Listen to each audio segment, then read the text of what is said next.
반갑습니다. 오늘 이 오후에도 하나님의 크신 은혜가 있기를 축복합니다. 원래 오늘 추수감사절 오후 때는 우리가 이제 찬양제나 이 발표회도 많이 했는데 11월 달에 행사가 좀 많아서 오늘은 그런 걸 하지 않아서 여러분 섭섭하실 수 있지만 제가 나오지 않았습니까? 귀한 말씀으로 오늘도 풍성하게 하나님이 우리에게 주실 줄로 믿습니다. 그래서 오늘은 갈라디아서 2장의 말씀을 통해서 외식하지 말자라는 제목으로 주의 말씀을 함께 나누겠습니다. 우리가 지난 시간에 배웠던 갈라디아서의 말씀을 보면 좀 다시 한번 회고해 보면 바울이 하나님을 다메섹에서 보고 만나고 난 다음에 예수님을 만나고 그가 이방인의 사도로, 이방인의 그릇으로 수리아, 길리기아, 다소 지역에서 이방인들을 향하여 무려 14년 동안 복음을 전하는 사건이 벌어졌죠. 그리고 하나님의 뜻에 따라서 14년 만에 예루살렘으로 돌아오는 일이 벌어집니다. 그게 바로 우리가 지난 시간에 봤던 내용이죠.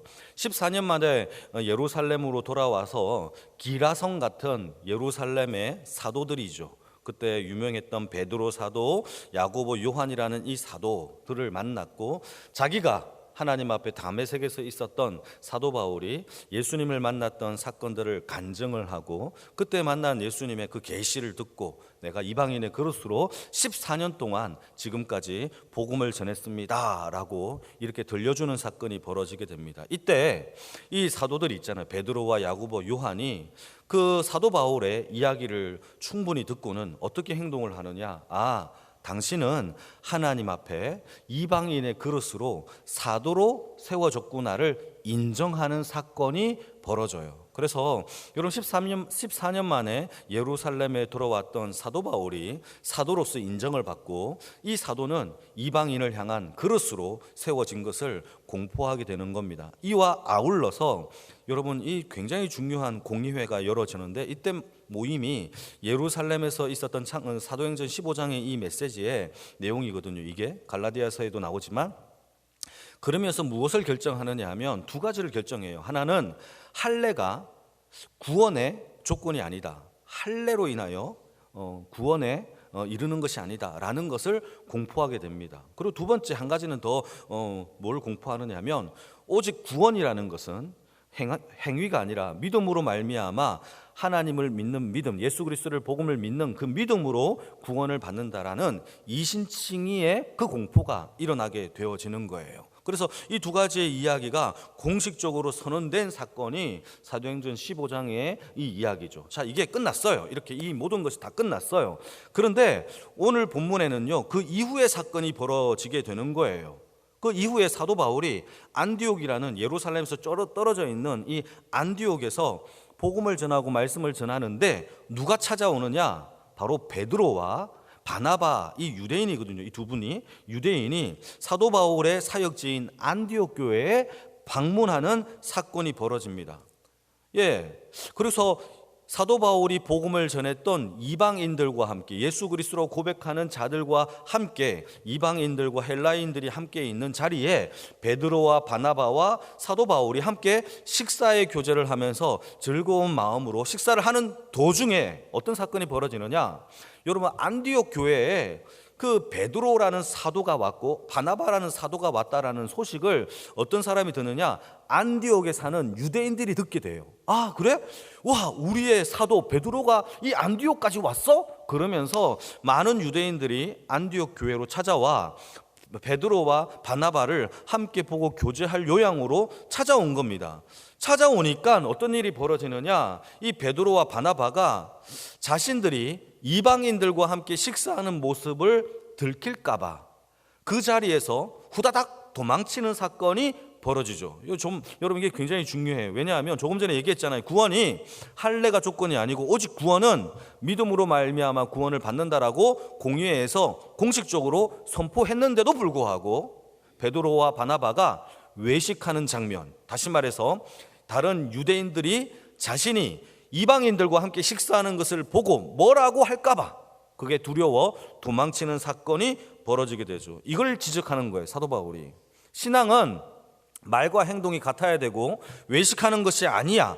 신앙에서 가장 중요한 것은 너가 사도가 된 것도 아니고 너가 성경책을 많이 아는 것도 아니고 엄청난 직분을 받아서 봉사하는 것도 아니고 아버지의 말씀과 행동이 일치하는 하나님 앞에 겸손한 신앙인이 더 중요한 거야 라고 사도 바울이 오늘 본문 가운데 외치고 있는 것이 오늘 본문의 핵심이에요. 사랑하는 성도 여러분, 우리가 생각해야 됩니다. 신앙생활에서 가장 중요한 하나의 핵심이 있다면 얼마나 다녔느냐, 몇 년 동안 섬겼느냐, 어떻게 했느냐가 아니에요. 여러분, 우리의 신앙의 말과 행동이 말씀에 일치하는, 하나님 앞에 일치하는 신앙의 삶이 되어지기를 축복합니다. 이게 신앙생활이에요. 근데 우리는 다 죄인이기 때문에 사실상 저도 설교는 이렇게 하지만 또 그렇게 못 살 때도 있어요. 나약하기 때문에. 그러나 여러분, 우리가 그렇게 못 산다고 해서 포기하는 것이 아니라 다시 한번 일어나서 말씀에 또 표준과 표대를 세워서 그 길을 또 일어나서 가고 하나님, 나의 나약함을 도와주시옵소서라고 기도하며 애쓰고 헌신하는 것이 신앙생활의 요체예요. 여러분, 우리의 삶 가운데 넘어져도 돼요. 다시 일어나 하나님 아버지 앞에 말씀에 일치하는 삶을 살게 해달라고 기도하는 주의 인생이 되어지기를 축복합니다. 그래서 사도 바울이 오늘 본문 가운데서 신앙에서 가장 위험하고 무섭고 하나님 앞에서 떨어져 나간 이런 사람들을 한마디로 외식하는 자라고 얘기합니다. 여러분, 외식 정말 무섭습니다. 외식은요, 하나님을 두려워하지 않는 마음이 외식이에요. 여러분, 성경에 기록된 이 외식을 보게 되면요, 이렇게 되어 있습니다. 디모데전서 4장 2절 말씀을 제가 읽겠습니다. 자기 양심이 화인을 맞아서 외식함으로 거짓말하는 자들이라. 성경에 예수님은요, 화 있을진저 외식하는 자들아 라고 얘기하고 있어요. 화 있다라는 것은 저주받을 놈들아, 이런 뜻이에요. 그러니까 여러분, 이 외식하는 자들은요, 하나님의 나라에 갈 수 없어요. 이게 성경의 메시지의 선포입니다. 그러니까 이 외식이라는 것은 매우 무서운 일이에요.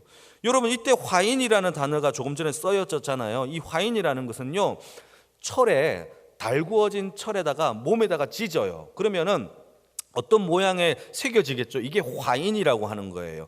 대부분 노예들이 이마에다가 노비 노자를 쓴단 말이죠. 여자는 비자를 쓰고 남자는 노자를 쓰고, 이거 그렇지 않습니까? 그렇게 도장을 찍는단 말이에요. 그게 바로 화인이라는 것인데, 철에 달구어서. 그런데 이게 원래 히브리어 사전을 찾아보게 되면 독화살에 독이 묻어 양심에 찔려서 양심이 마비되어 감각이 잃은 상태가 화인의 뜻이래요.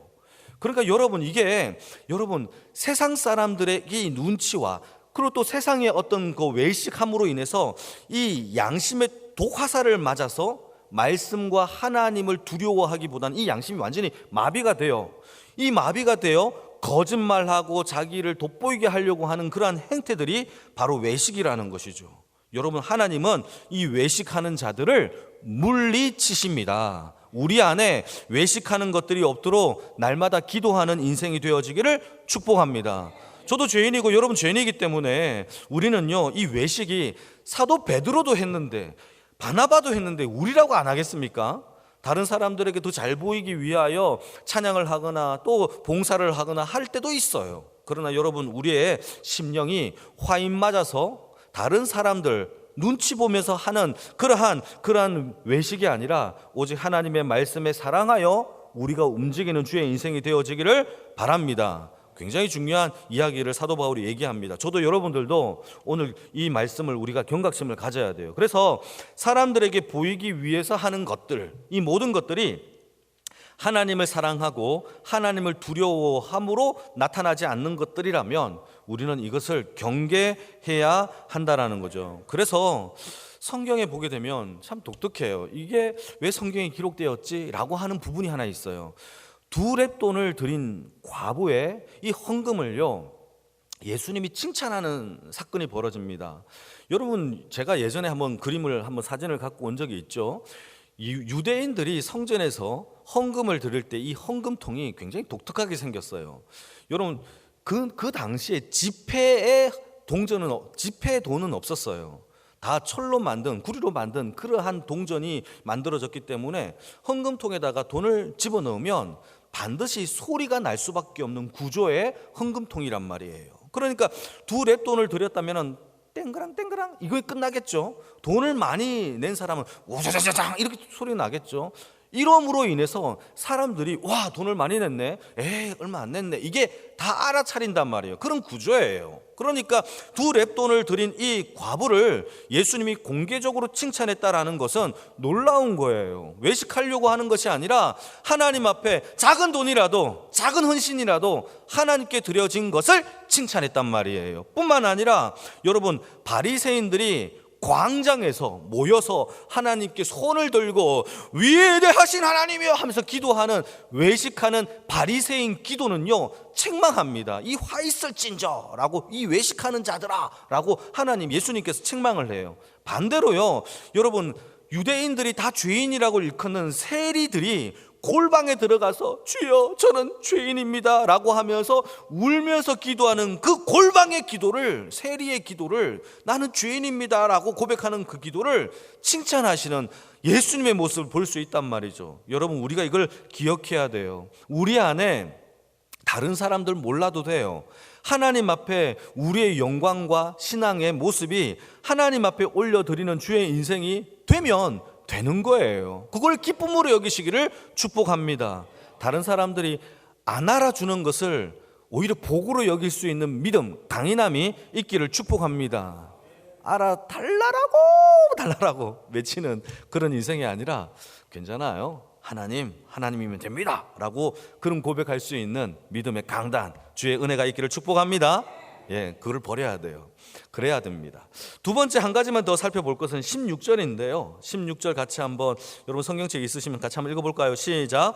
사람이 의롭게 되는 것은 율법의 행위로 말미암음이 아니요 오직 예수 그리스도를 믿음으로 말미암은 줄 알므로 우리도 그리스도 예수를 믿나니 이는 우리의 율법의 행위로서가 아니고 그리스도를 믿음으로써 의롭다함을 얻으려 함이라. 율법의 행위로서는 의롭다함을 받을 육체가, 여러분 중요한 메시지죠. 우리의 행실로 의롭다함을 받을 육체가 있어요, 없어요? 없어요. 여러분, 저와 여러분들이, 이 영광교회 우리 성도님들이 행실이 엄청나게 좋아요. 많은 사람들이 칭찬을 자자하게 합니다. 그렇다고 한다 할지라도 그 옳은 행실로 인하여 우리가 의롭다함을 받을 수 있어요, 없어요? 없어요. 우리가 매일매일 항상 착하게 살아가도 그게 우리를 의롭게 하는 것이 절대 아니에요. 왜 그런지 아십니까? 죄의 문제가 해결되지 않았으니까. 여러분, 행위의 문제가 해결되는 게 문제가 아니에요. 우리 안에 죄의 문제가 해결되어져야 돼요. 우리를 의롭게 하는 것은 외적인 행위의 문제가 아니라 우리 안에 생명이 죽은 새 생명을 얻는 우리의 죄의 문제가 해결되어져야 한다라는 것을 성경은 얘기하고 있어요. 그래서 사도 바울이 뭐라고 얘기하느냐, 오늘도 이 외식하는 자들에게 이렇게 얘기합니다. 오히려 스승이고 자신의 이끌어줄 믿음의 스승이었지만 오늘은 이렇게 얘기하는 거죠. 의롭게 되는 것은 네가 외식하여 다른 유대인들이 너의 착한 행실을 보고 네가 구설수에 오르지 않는 그런 행실을 통하여서 네가 의롭게 되는 것이 아니라 오직 예수 그리스도를 믿는 믿음 안에서 우리가 의롭게 되는 것을 우리에게 선포하고 있는 거예요. 여러분, 믿음도 하나님이 주신 선물이에요. 가질 수 있는 게 내가 이제부터 믿어야지 한다고 될 문제가 아니에요. 왜 그런지 아십니까? 우리의 자유의지도 죄로 말미암아 타락했어요. 우리가 순수하게 뭘 하겠다 그럴 수 없어요. 하나님이 우리의 의지도 하나님의 은혜로 우리를 붙들어 주셔야만 하나님의 역사 가운데 믿음도 선물로, 하나님의 능력도 선물로 받을 줄로 믿으시길 축복합니다. 그래서 우리가 받은 구원은 전적인 100% 하나님의 은혜입니다. 여러분, 자랑할 사람이 있어요, 없어요? 없어요. 아무도 없어요. 저도 여러분들도 어떤 그 누구도 자랑하지 못하는 것이 구원이라는 그 요소예요. 여러분, 구원은요 어떤 그 누구도 자랑하지 못해요. 다만 감사할 뿐이죠. 다만 겸손할 뿐이죠. 다만 오늘도 지켜달라라고 하나님 앞에 긍휼을 구할 뿐입니다. 그게 구원인 거죠. 만약에 우리가 하나님의 율법을 다 지킨다면 의로운 사람이 되는 거예요? 천국 갈 수 있는 거예요? 아니에요. 죄의 문제가 먼저 해결되어져야 한다는 것이 성경의 이야기입니다. 그래서 예수님이 오신 거예요. 만약에 행위의 문제로 100% 율법을 다 지킴으로 구원을 받는다면 오늘 본문 가운데 사도 바울이 강력하게 얘기하는 게 예수님이 이 땅에 오심도 헛됨이고 십자가도 헛됨이고 복음도 헛됨이다 라고 선언하는 것이죠. 여러분, 구원의 문제는 죄의 문제가 해결되지 않으면 nothing, 아무것도 된 게 없어요. 그러나 죄의 문제가 예수 안에서 해결되면 예수 안에서 모든 게 해결될 줄로 믿으시기를 축복합니다. 그래서 우리는 예수님 한 분밖에 없어요. 하나님이 이스라엘 백성들을 구원하실 때에 율법을 먼저 줬을까요? 구원을 먼저 줬을까요? 구원이에요. 여러분, 이스라엘 백성들을 애굽 땅에서 종되었던 땅에서 하나님이 유월절에 어떤 역사와 기적과 기사를 통하여 그들을 먼저 구원해 내시고 광야 땅에서 하나님이 율법과 성막 계시를 줬어요. 심지어 이 율법과 성막 계시가 광야 40년 동안에 지키라고 준 게 아니라 그 이후에 가나안 땅에 들어가서 지키라고 주신 거예요. 그러니까 먼저 우리에게 일어난 사건은 구원이에요. 그 문제가 하나님이 해결해 주셔야 우리 인생 가운데 율법의 그 삶 가운데 은혜 받은 감사, 하나님의 은혜에 감사로 지킬 수 있는 것이 율법의 요구라는 사실을 기억하기를 축복합니다. 그래서 율법의 지킴은 구원의 조건이 아니에요. 구원받은 자의 사람의 삶의 표본인 거예요. 여러분, 우리의 삶 가운데 어떻게 살아야 하는지 먼저 구원 안에서 하나님의 은혜를 발견하는 주의 인생이 되어지기를 축복합니다. 그러니까 율법의 지킴은 오직 예수 안에서 우리의 구원이 여러분 예수 안에서 이루어졌을 때 가능한 거죠. 그래서 마태복음 19장의 말씀을 보게 되면은 부자 청년과 예수님의 대화가 나와요. 저는 이 부자 청년의 이 메시지가 너무너무 좋아요. 묵상할 때마다 은혜가 넘치는데 한 부자 청년이 젊고 청년이고 부자예요. 심지어 관원이라는 고위 관직을 갖고 있어요. 성공한 사람이에요. 그런데 여러분, 이 사람은 정말 세상 사람들의 눈에 봤을 때는 성공도 있고 돈도 있고 관직도 이루는, 또 젊어요. 심지어 얼마나 멋있는 사람입니까? 이 사람이 심지어 예수님을 향한 영생이 무엇인지를 궁금해해요. 구도자의 마음까지 있어요. 그래서 예수님을 찾아갑니다. 어떻게 하여야 영생을 받을 수가 있겠습니까? 라고 질문을 던져요, 예수님께. 그러자 예수님께서 하시는 말씀이 계명을 지켜라 라고 얘기를 해요. 그러자 이 부자 청년이 뭐라고 얘기했을까요? 라비어, 저는 어릴 때부터 율법을 그의 말에 의하면 다 지켰습니다 라고 얘기를 해요. 예수님께서 칭찬합니다. 내가 안다. 그런데 부족한 게 있다라고 얘기를 하는 거죠. 그 부족한 게 무엇이냐? 이렇게 말합니다. 예수님이 네가 만약에 온전해지고자 한다면 너의 소유를 다 팔아 가난한 자들에게 나누어 주면 하늘의 보화가 너에게 있을 것이라. 그리고 난 다음에 and then 그 다음에 follow me래요. 나를 따라와라 라고 이야기를 하는 것이죠. 여러분, 이때 부자 청년이 어떻게 행동했을까요? 드디어 진리를 발견했습니다. 그렇죠. 다 버리고 주님을 따르면 되는군요. 그러면서 따라갔을까요? 아니에요. 근심하고 돌아가요. 여러분, 구원의 진리, 영생이 무엇인지를 정말 궁금해했거든요. 그런데 정답을 가르쳐줘도요, 예수님 앞에 코앞에서 정답을 발견해도요, 우리 인간은요 근심하고 돌아가서 깜깜무소식이에요. 이게 인생의 모습이란 말이죠. 그러면서 하는 말씀이 이렇게 말씀하십니다. 예수님이 저 부자 청년이 돌아가는 것을 보고 낙타가 바늘 귀에 들어가는 것이 부자가 천국에 들어가는 것보다 쉽대요. 여러분, 낙타가 바늘귀로 들어갈 수 있어요? 없어요? 없잖아요. 그보다 더 어려운 게 부자가 천국에 가는 것이 더 어렵대요. 얼마나 여러분 놀랍지 않습니까? 너무 심각한 얘기 아니에요? 여러분, 그러면 이상하잖아요. 그 옆에 있는 제자들이 이렇게 물어봅니다. 주여, 그러면 누가 구원을 받을 수가 있습니까? 제 질문이 아니에요. 제자들이 하는 질문이에요. 그러자 예수님께서 하는 말이 이렇게 합니다. 사람은 할 수 없으되 하나님은 할 수 있느니라. 이 행위의 문제가 인간의 문제가 아니라는 거예요. 하나님이 하실 문제라는 거예요. 그래서 우리가 예수님을 더 사랑하고 하나님을 더 사랑하는 것이 구원의 조건인 거예요. 행위가 아니에요. 사랑하면 행위가 따라와요. 당연한 게 돼요. 여러분, 저는 처음으로 알리는 건데요, 좀 보이차를 좋아해요. 아시는 분들은 알겠지만 저는 보이차 얘기하면요 눈이 반짝반짝반짝거려요.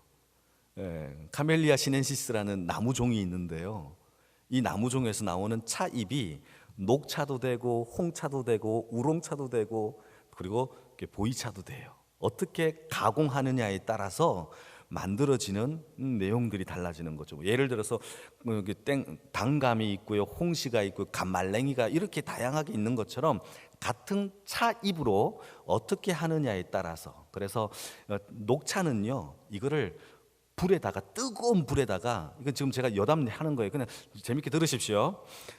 뜨거운 불에다가 이게 덮으면, 이게 볶는 것처럼 덮으면 이 산화를 막아줘요. 그래서 녹차 잎의 색깔이 파릇파릇하게 유지가 돼요. 그래서 그것을 뜨거운 물에다가 우려 먹는 것이 녹차죠. 그런데 이거를 상처를 주고 막 이렇게 굴리면요 산화가 돼요. 예를 들어서 이 나뭇잎이 단풍이 들듯이 갈색으로 바뀌는 게 산화거든요. 이 산화되어서 빨간 색깔 갈색으로 바뀌어지는 것을 가리켜 우리는 홍차라고 불러요. 홍차를 먹으면 약간 씁쓸하지만 또 그걸 좋아하는 사람들은 그걸 먹는단 말이죠. 그런데 이 두 개를 조화롭게 만든 게 우롱차, 오룡차라고도 하는 우롱차예요. 산화도 있고 적절하게 녹차도 가지고 있는 이 맛이, 저는 이 차도 좋아해요. 맛있는 차인데요, 그걸 또 우려 먹습니다. 그런데 이것과 달라요. 이렇게 산화됐느냐 산화 안 됐느냐의 차가 아니라 발효차가 있어요. 그게 바로 보이차예요. 여러분, 지금 제가 보이차 이 얘기를 하면요 한 2시간 더 얘기할 수 있어요. 줄줄줄 나옵니다. 여러분, 보이차에도 여러 종류가 있어요. 어떻게 만드는 따라 철병이 있고요, 이렇게 여러 가지가 있어요. 여러분, 제가 왜 이런 얘기를 하느냐 하면 저는 제가 좋아하는 분야에 눈이 반짝거리며 이야기한단 말이죠. 여러분들은 도대체 무엇을 좋아하세요? 무엇에 반짝거려요? 우리가 복음에 반짝거리십니까? 복음 얘기할 때 1시간 2시간이고 함께 얘기할 수 있는 교제가 있으세요? 있어야죠. 사랑하지 않는 거잖아요. 좋아하지 않는 거잖아요. 보이차와 함께 2시간, 여러분 보이차가요 이게 병차라고 해서 딱딱하게 375g을 딱딱하게 이렇게 기납을 합니다. 여러분, 이 기납을, 보이차 한 잔을 마시려면요 보이차 칼을 들고요 3g에서 5g을 떼내야 돼요. 차를 들고 하나씩 떼냅니다. 제가 떼내고 3g을 저울실에 딱 올려놔요. 3g 해서 4g 됐다. 그러면은 찻잔이 있죠. 자사오라든 이 차에 넣어서 뜨거운 물 100도씨로 끓는 물에다가 이게 끓여가지고 세차를 2번 정도 해요. 여러분, 이 과정이 지겨울까요? 지겹지 않을까요? 저는 너무 행복해요. 차잎을 하나씩 뜯는 것도 너무 기뻐요. 너무 재밌어요. 여러분, 지금도 설교 끝나고 전 차 마시고 싶은 마음이 지금 너무 꿀떡 같습니다. 여러분, 왜 그러죠? 저는 사랑하니까, 좋아하니까. 과정들이 다 좋아요. 설교를 준비하는 과정도 너무 행복해요. 말씀을 읽고 묵상하고 어떻게 할까 저렇게 할까, 우리 성도님들한테 이 부분은 좀 빼야 되겠다, 저건 넣어야 되겠다 라고 하는 모든 과정들이 즐거운 거예요. 복음이 그래야죠. 예수가 그래야죠. 외식은요 행동이에요. 그게 아니에요. 내가 사랑하고 좋아하면 그 과정도 재미있어요. 과정도 행복하고요. 1시간 2시간이고요 여러분, 복음으로 행복이 드러나고 넘쳐나고 기쁨이 넘쳐나는 것이죠. 사랑하지 않아서 그러는 거예요. 성경은 얘기합니다. 우리에게 고발하는 거예요. 하나님이 하시는 거 인간은 할 수 없대요. 사랑하면 될 문제를 우리는 행위로 하려고 하는 거죠. 그래서 부자는 천국에 못 가요. 그 이유가 거기에 있다라는 거죠. 사랑하는 성도 여러분, 우리의 문제를 사랑의 문제와 은혜의 문제로 우리의 모든 문제를 넘기시기를 축복합니다. 하나님은 여러분, 우리에게 지키는 자의 삶이 아니라 사랑하는 자의 삶으로 부르셨어요. 사무엘상 15장 22절 말씀을 보게 되면 이 사무엘이 사울에게 이렇게 책망을 합니다. 순종이 제사보다 낫고 듣는 것이 순양의 기름보다 낫다. 똑같은 메시지잖아요. 여러분, 제사를 드렸다고 됐다 이게 아니에요. 기름을 드렸다 이게 아니에요. 얼마만큼 했다 이게 아니에요. 하나님은 우리의 마음, 순종하는 마음, 듣는 마음, 하나님 앞에 나오는 그 마음을 오늘도 여기시고 보시고 우리를 하나님의 그 사랑 가운데 초청하고 계시는 줄 믿으시기를 축복합니다. 여러분, 그게 바로 육체의 할례가 아니라 마음의 할례를 받는 외적인 변화가 아니라 내적인 변화죠. 그래서 로마서 12장에 보게 되면 너희는 오직 마음을 새롭게 함으로 변화를 받아라고 되어 있어요. 하나님의 선하시고 기뻐하시고 행복한 하나님의 뜻을 분별하라. 여러분, 중요합니다. 마음이 변화되어야, 우리 마음에 하나님의 은혜로 변화되어야 하나님의 기쁘시고 행복하고 하나님의 선한 뜻을 그때 비로소 알 수가 있단 말이죠. 여러분, 그 은혜가 우리에게 넘쳐나기를 축복합니다. 그래서 마지막으로 우리의 마음이 변화를 받아 우리의 삶까지도 거룩해지는 모든 영광의 식구가 되어 아버지 앞에 오늘도 승리하시는 주의 인생이 되기를 축복합니다. 우리 기도하겠습니다.